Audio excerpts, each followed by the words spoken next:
कथी बिनु सुना घनी बगिया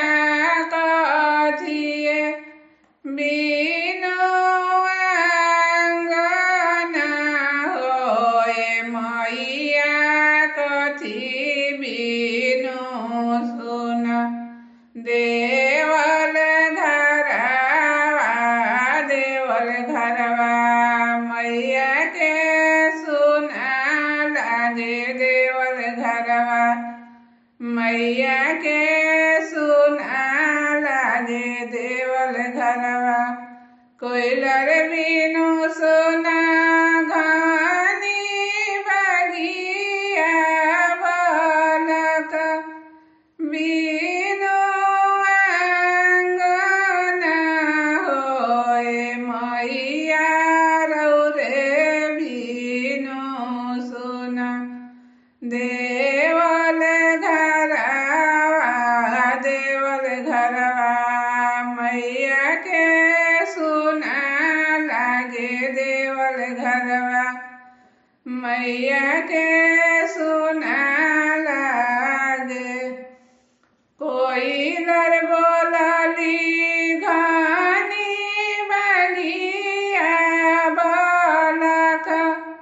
खेले आंगना होए मैया रौरे बसी जाई देवल घरवा मैया के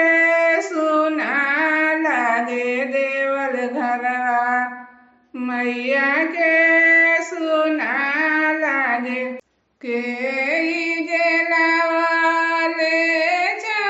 चाननिया के करे पूजनिया नो होए मैया कवन देई बारेली सांझे दियारा देवल घरवा मैया के सुना लागे देवल घरवा मैया के सुना लागे सेवा काजे लावाले चाननिया सेवका करे पूजनिया नो होए मैया कहुना देई बारेली सांझे दियारा